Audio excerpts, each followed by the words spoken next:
Assalamualaikum warahmatullahi wabarakatuh. Halo semuanya, selamat datang kembali di channel Guru Garis Lucu. Nah, hari ini kita akan belajar kimia lagi, masih kimia di bab laju reaksi part 3 ya. Jadi kakak udah bikin video yang part 1 dan part 2. Bagi kalian yang belum nonton silahkan tonton dulu biar nanti paham gitu, karena lebih enak kalau belajarnya tuh urut gitu ya. Nah, di pertemuan sebelumnya kan kita udah bahas tuh tentang persamaan laju reaksi. Nah, sekarang sebelum kita masuk ke materi berikutnya, kakak mau ingetin variasi soal yang kemarin. Yang kemarin kan kalian udah tuh pakai tabel-tabel. Nah, sekarang misalkan nih ada soal yang ternyata tuh nggak pakai tabel, tapi pakai kata-kata begini nih. Ini ada data jika A dinaikkan 2 kali, laju reaksi naik 2 kali. Terus jika B naik 2 kali, laju reaksi naik 4 kali. Persamaan laju yang sesuai dengan data tersebut adalah, nah, karena di sini cuma diketahui A dan B, kemungkinan reaksinya itu adalah A ditambah B menjadi produk, gitu kan. Nah, sekarang kita tulis. Pertama nih, kamu kalau A-nya A dan B-nya B, itu lajunya adalah V, gitu kan ya. Nah, sekarang baru kamu masukin. Bila konsentrasi A dinaikkan 2 kali, artinya berarti 2A, gitu kan ya.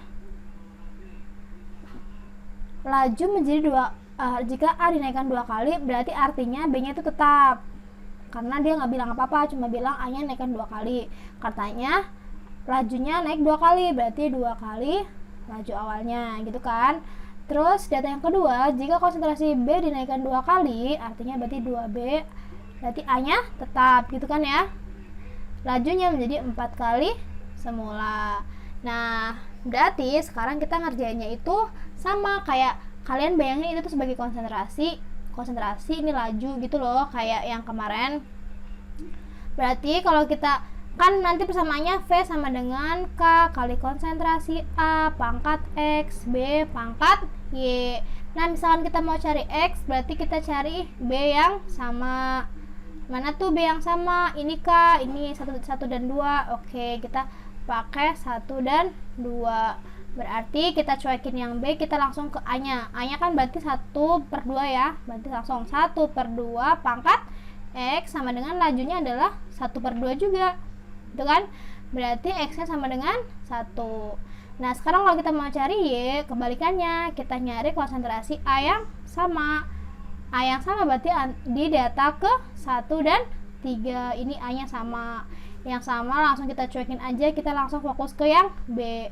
Berarti 1/2 gitu kan ya. Ini 1, ini 2. Pangkat Y sama dengan lajunya 1 dan 4, 1/4 gitu. Berarti Y-nya berapa? Berarti Y-nya adalah 2 setengah pangkat 2 sama dengan 1/4. Nah, berarti persamaannya adalah V sama dengan K kali konsentrasi A pangkat 1 dan B pangkat 2. Berarti yang C. Nah, itu prolognya biar kalian tuh masih fresh, masih ingat yang sebelumnya ya. Nah, kita lanjut ke materi yang sekarang, yaitu faktor-faktor laju reaksi. Nah, sebelum kita masuk ke faktor laju reaksi itu terjadi karena ada yang namanya tumbukan. Misalkan nih, kakak punya A ditambah B menjadi AB, gitu kan ya. Nah, A-nya misalkan kakak simbolin bulat, B-nya kakak simbolin segitiga. Nah, mereka bereaksi, artinya mereka bergabung, bertumbukan gitu. Mereka bertumbukan menghasilkan energi yang cukup untuk memulai reaksi. Artinya mereka bertumbukan menghasilkan EA gitu. Energi gitu kan ya. Nah, semakin banyak, nanti membentuk AB, Semakin banyak tumbukan,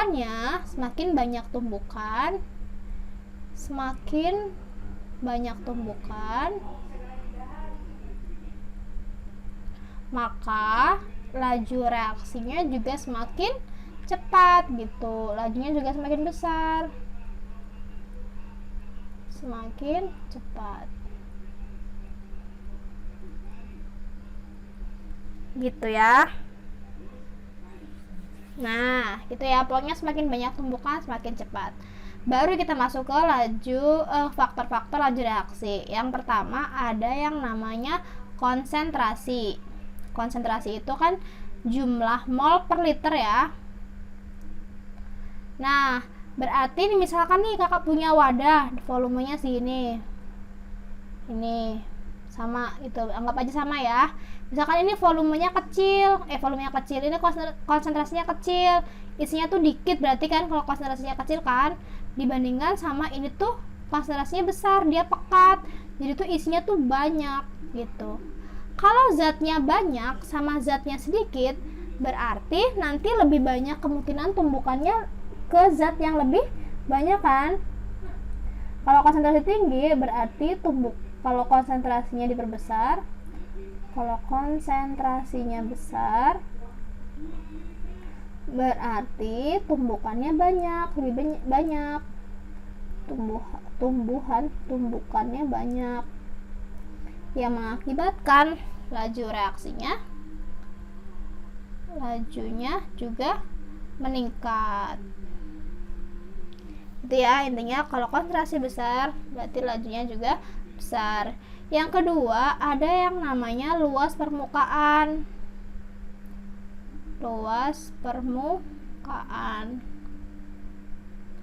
Itu misalkan nih ya, kakak punya lempengan magnesium 2 gram magnesium. Ini lempengan, kakak reaksiin langsung. Dibandingkan dengan kakak sama-sama punya magnesium 2 gram, tapi kakak udah potong-potong jadi bagian yang kecil-kecil gitu loh. Jadi kecil-kecil. Apalagi kalau kakak tumbuk, dia jadi serbuk-serbuk gitu. Tapi sama-sama 2 gram ya, ini 2 gram magnesium. Ini juga 2 gram magnesium. Ini masih bentuk lempengan. Ini lempengan.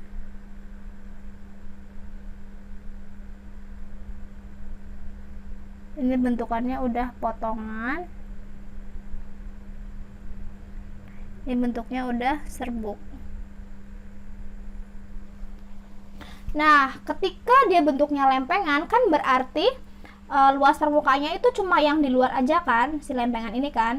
Tapi kalau kalian udah potong-potong, berarti bagian yang tertutup sekarang menjadi terbuka. Artinya luas permukaannya kan juga semakin besar. Apalagi kalau kalian udah menjadi serbuk atau granula atau apa yang lebih kecil lagi, itu pasti luas permukaannya lebih besar. Ini kakak tulis ya biar gampang ya. Ini kakak tulis ini 1, ini 2, ini 3. Berarti luas permukaannya si 1 itu lebih kecil daripada luas permukaannya 2, lebih kecil daripada luas permukaan 3. Artinya lajunya juga mana yang paling cepat? 3 kan ya, berarti sama. Berarti lajunya si 1 lebih kecil daripada lajunya kedua, lebih kecil daripada lajunya ketiga gitu.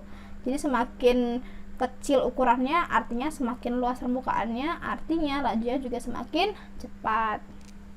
Itu ya. Lanjut ke faktor yang ketiga, ada faktor katalisator. Katalisator itu adalah zat yang mempercepat laju reaksi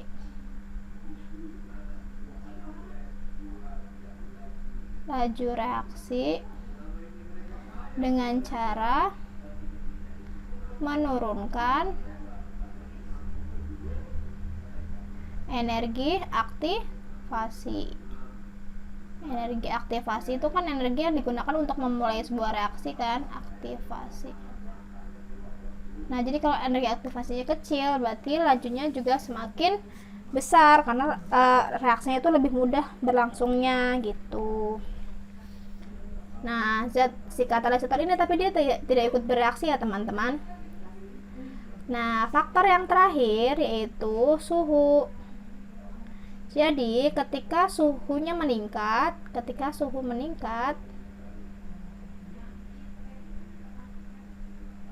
mengakibatkan gerak partikel semakin cepat. Gerak partikel semakin cepat. Semakin cepat.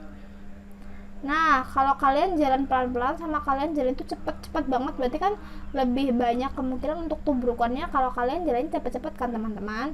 Nah, ini mengakibatkan tumbukannya juga banyak. Tumbukannya banyak. Mengakibatkan lajunya bertambah. Nah, si suhu ini kan mengakibatkan geraknya semakin cepat. Ya, yang namanya energi gerak, ada yang namanya energi kinetik. Pokoknya kalau suhu itu identik sama yang namanya energi kinetik gitu ya. Nah, kalau faktor suhu itu ada kayak ngitungnya gitu teman-teman. Gini, misalkan nih suatu reaksi berjalan n kali lebih cepat setiap kenaikan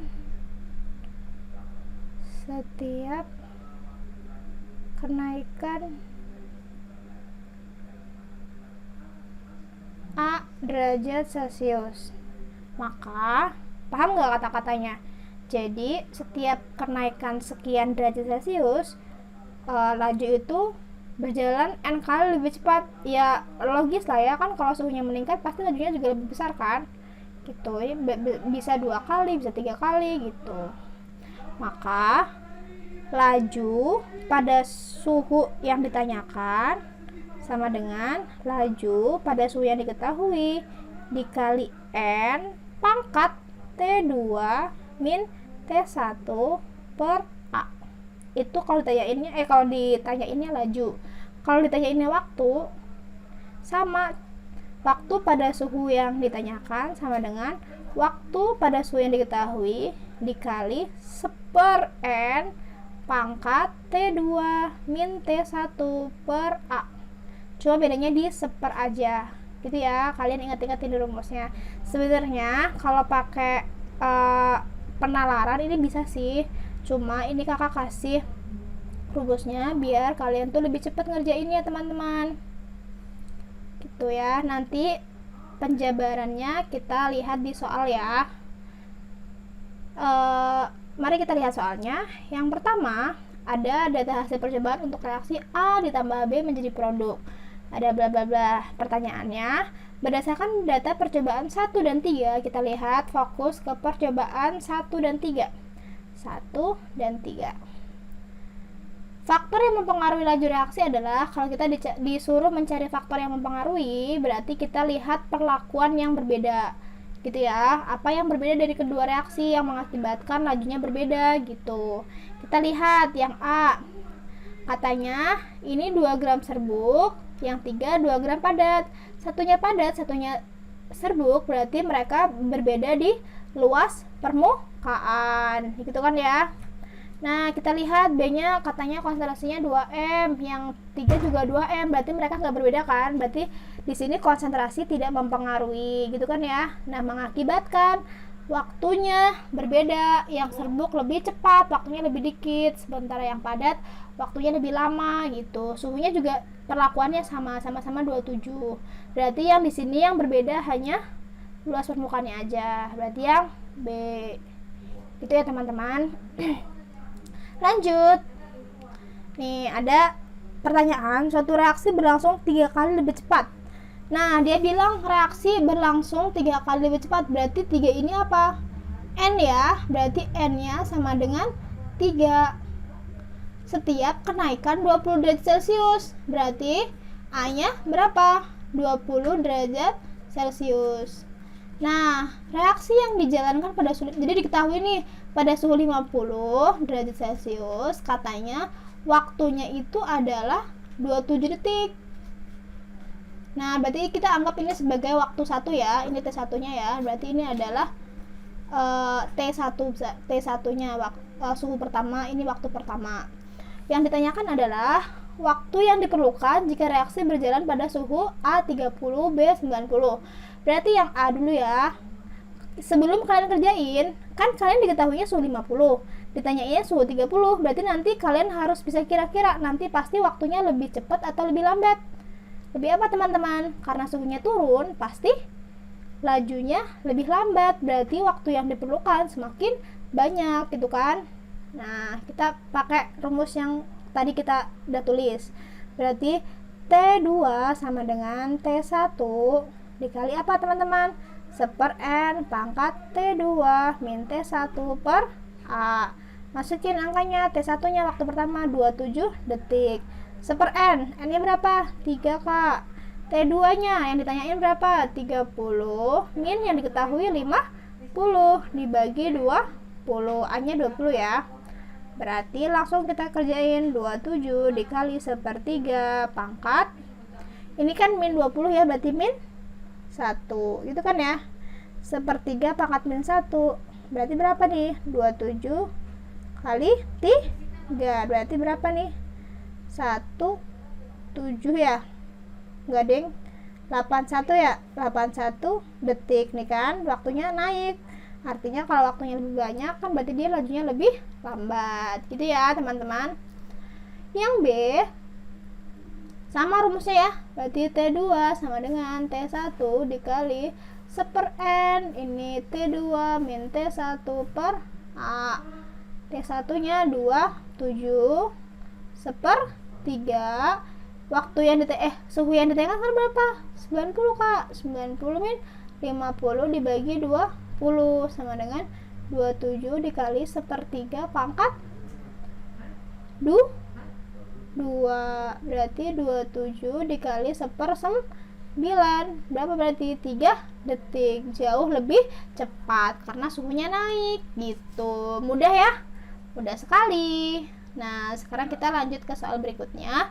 Tentukan laju reaksi pada temperatur 67. Kita suruh nyari laju reaksi pada suhu 67 jika diketahui laju reaksi pada temperatur 27. Nah, berarti kamu diketahui nih T1 nya 27 derajat Celcius karena diketahuinya laju saat suhunya 27.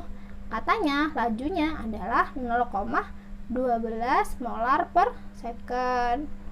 Yang ditanyain nanti ini kan, tentukan laju pada suhu 67 kan, berarti T2 nya 67 derajat Celcius. Dan setiap kenaikan 10, nah setiap kenaikan 10 berarti apa itu? A kan ya, A nya 10 derajat Celcius. Reaksi menjadi 2 kali lebih cepat, berarti N nya 2. Nah, tinggal kita masukin. Karena yang ditanyain laju berarti nggak pakai seper ya, langsung ya. V2 sama dengan V1 dikali N pangkat T2 min T1 per A. Nah, kita masukin laju yang diketahui berapa? 0,12. N nya berapa? 2. T2 nya 67, T1 nya 27 dibagi A nya 10. Berarti 0,12 dikali 2 pangkat. Ini kan 40 ya. 2 pangkat 4. Berarti 0,12 kalian kalikan berapa? 16 ya. Kalian hitung deh berapa nih? 0,12 dikali 16. 1,92. 1,92 satuannya molar per second. Sudah teman-teman, sampai ini doang laju reaksi. Bener-bener materinya itu ini aja, 3 part ini kalian tonton semua. Setelah kalian tonton, kalian kerjain soal-soal di buku kalian. Kakak jamin pasti kalian jauh lebih jago kimianya gitu ya. Jadi manfaatkan waktu kalian di rumah, jangan buat main terus gitu ya. Disisihkan waktu untuk belajar ketika waktunya sekolah ya, kalian belajar. Nanti kalau udah selesai sekolah boleh kalian main-main, maksudnya main-main handphone gitu di rumah ya. Oke teman-teman, sekian dari kakak. Semoga apa yang kakak sampaikan bermanfaat buat kalian. Jangan lupa ya buat subscribe channel ini dan ajak teman-teman kalian buat nonton channel ini, karena insya Allah video-video dari channel ini adalah video-video yang bermanfaat gitu ya. Terima kasih atas waktunya. Sampai jumpa di video selanjutnya. Bye. Assalamualaikum semuanya.